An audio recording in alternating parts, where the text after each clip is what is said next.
तुम्हारे पापा काजू की बर्फी बहुत शौक से खाते हैं। मैं हर दिन दुकानदार से काजू लाती थी, लेकिन मेरी माँ उस काजू का इस्तेमाल कभी भी नहीं करती थी। एक दिन माँ पापा के झगड़े के कारण मैं घर से बाहर निकाल काजू लेने चली गई, लेकिन यहाँ तो मामला कुछ और ही था। अचानक मुझे महसूस हुआ कि काजू की थैली अंदर से हिल रही है, इसलिए मैंने उसे थैली के अंदर झांक कर देखा। वह देखकर मेरे पैरों तारे जमीन खिसक गई, क्योंकि उसे थैली में तो मेरे पापा मुझसे बहुत नफरत करते थे। वो मुझ पर बहुत गुस्सा होते थे। वो हमेशा मुझे कहते थे कि इस लड़की को हमारी जिंदगी से निकाल दो, तुम्हारी जीवन सुखी हो जाएगा। मेरी तरफ से मेरी माँ मेरे पापा से लड़ती थी, फिर माँ और पापा की लड़ाई शुरू हो जाती थी और पूरे मोहल्ले वाले हमारे घर में झांक झांक कर देखते थे। ये सिलसिला रोज का हो गया था। मेरी दादी को भी मैं बिल्कुल पसंद नहीं थी, क्योंकि मेरी दादी को पोती नहीं पोता चाहिए था, इसलिए वह इस कारण से मेरी माँ से हमेशा झगड़ा करती रहती थी।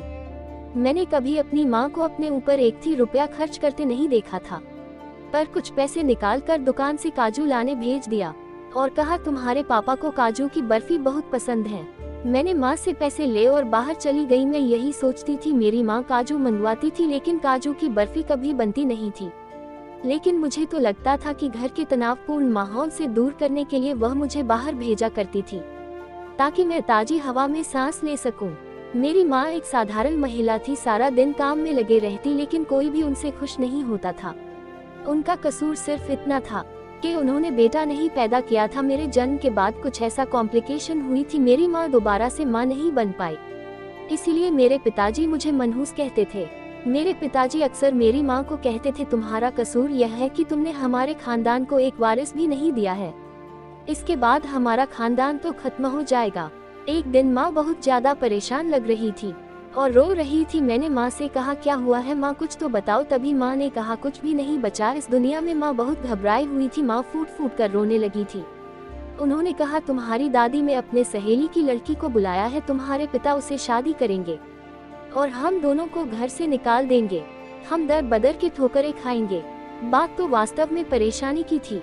मैंने अपने माँ को समझाया तो संभल गई थी। उन्हें जल्दी से अपने पल्लू से पैसे निकाले और दुकान से काजू लाने को बोला। मेरे पापा मेरी माँ से लड़ते थे, फिर भी वह मुझे काजू मंगवा रही थी। मैं उनसे पैसे लेकर दुकान में काजू लाने चली गई। मुझे मालूम था कि आज भी रोज की तरह काजू की बर्फी नहीं बनेगी। मुझे लगता था कि कहीं वह मुझे काजू मंगाकर जमा तो नहीं करती। फिर मैं खुद ही अपनी इस विचार पर हंसती थी। फिर एक दिन दादी की सहेली की लड़की आ गई। वो माँ के मुकाबले वह 10 साल छोटी थी। वो बहुत खूबसूरत थी। मैंने माँ की ओर से देखा तो पूरी तरह से थक चुकी थी।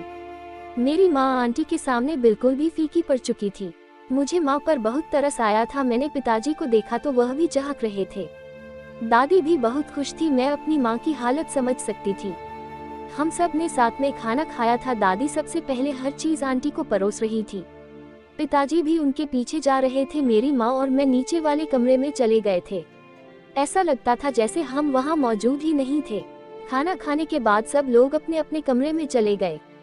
सुबह हुई तो माँ मेरे पास आई, बोली कि आज तुम कॉलेज मत जाना, हम बाजार जाएंगे, कुछ खरीदारी करनी है। माँ ने कहा कि पापा से कहो कि हमको बाहर खरीदारी करने जाना है, लेकिन पापा का स्वभाव मेरे प्रति अच्छा नहीं था, इसलिए मैं उनसे पैसे मांगने के लिए बहुत डर रही थी।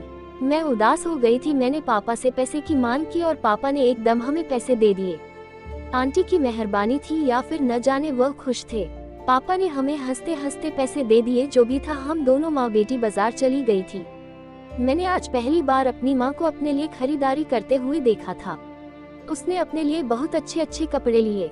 जब हम घर आया, आंटी पापा के बगल में ही बैठकर बातचीत कर रही थी। ये देखकर तो मेरी माँ का मूड पूरा खराब हो गया था। दादी आंटी को पिताजी के करीब लाने के बहाने ढूंढी थी, जबकि आंटी पापा के बगल में ही बैठकर बातचीत कर रहे थे, जबकि आंटी तो खुद ही पिताजी के पीछे पीछे रहती थी। इधर मेरी माँ अलग अलग काम करती रहती, पिता के मनमौजी से थे। मैंने देखा था कि पापा पहले के मुकाबले अब आंटी से बहुत कम ही बातचीत करते थे। अब मेरी माँ भी बन सवर कर रहती थी। एक दिन हम सब साथ में खाना खा रहे थे कि दादी ने मुझे कहा कि खाना खाने के बाद सामने की दुकान से काजू लेकर आना, तुम्हारे पापा काजू की बर्फी बड़े शौक से खाते हैं। तभी मेरे मुंह से निकल गया कि माँ तो रोज काजू मंगवाती है, माँ के पास होगा काजू। मेरी आवाज सुनकर माँ चौंक गई, पर मुझे शायद ऐसे लग रहा था कि माँ मुझे सबके सामने चुप करने का इशारा कर रही है।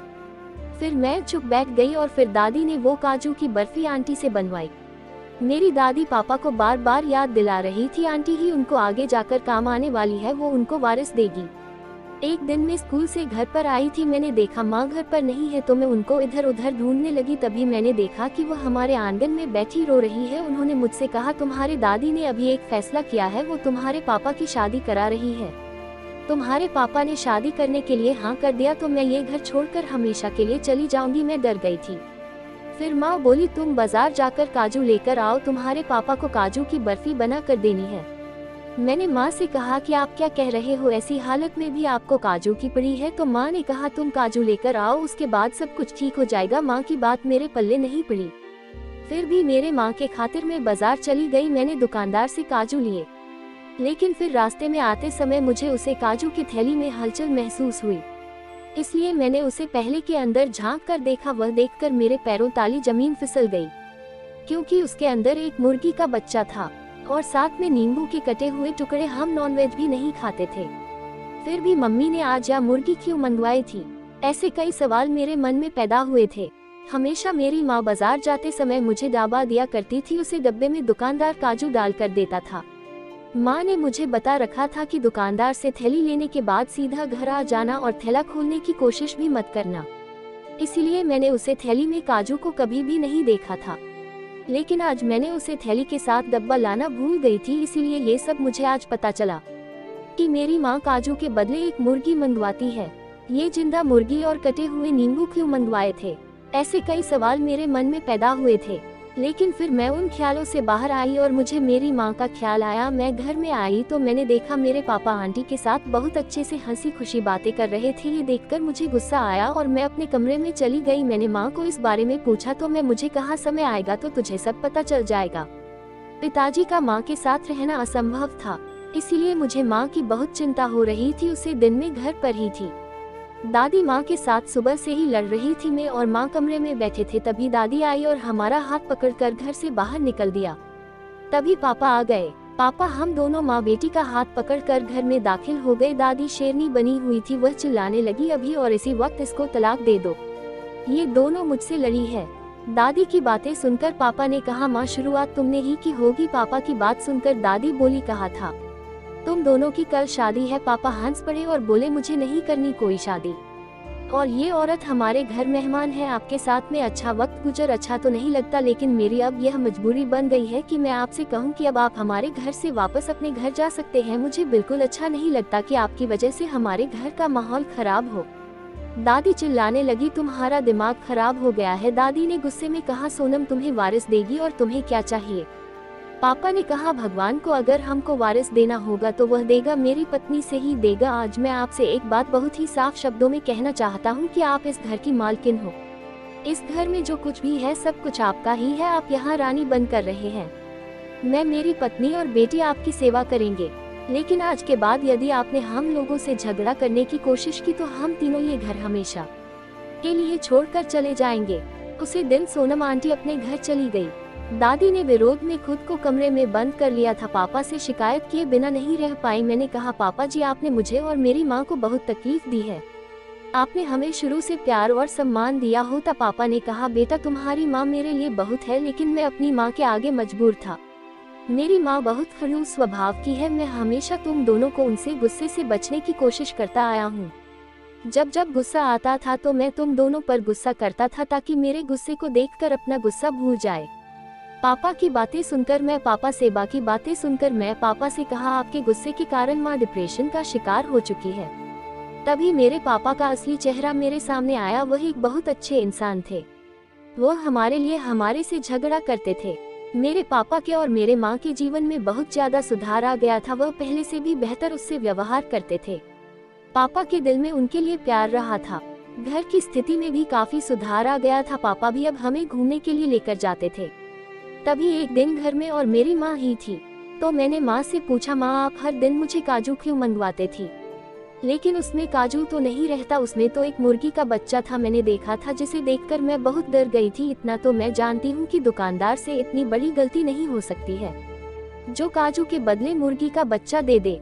इसमें जरूर कोई राज छुपा है, आप मुझे बताएं वह मुर्गी का बच्चा वहाँ क्या कर रहा था? वह बहुत डर गई थी। लेकिन उनके पास अब सच बोलने के अलावा कोई चारा नहीं था। आपने कहा वह दुकानदारी जादू टोना करने वाला आदमी था।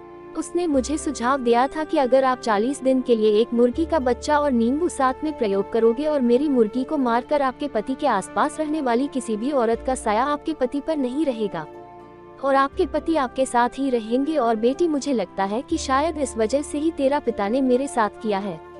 मुझे माँ की बातें तो थोड़ी अजीब लगी थी, क्योंकि मुझे ऐसी कोई भी जादू टोना पर विश्वास नहीं था। फिर भी जो भी हुआ अच्छा हुआ। मैंने माँ को भी कहा कि आप ऐसी कोई भी जादू करना पर यकीन ना करें, क्योंकि किसी भी जीव को जीवित हानि पहुंचाकर हम अगर सुख प्राप्त करने की कोशिश कर रहे हैं तो वह सुख हमारे साथ ज्यादा टाइम नहीं रह सकता। मेरी इस बात पर माँ ने कहा इसे दोबारा कभी नहीं करेंगे। उसके बाद दादी ने भी कभी मेरे माँ को परेशान करने की कोशिश नहीं की। इस घटना के बाद 2 साल बीत गए। बहुत सारी जांच और इलाज के बाद मेरी माँ ने एक बेटे को जन्म दिया। इस तरह हमारी खुशी दोगुनी हो गई। आप सभी को ये कहानी कैसी लगी हमें कमेंट करके जरूर बताना। कहानी अच्छी लगी हो तो वीडियो को लाइक करें, चैनल को सब्सक्राइब करें।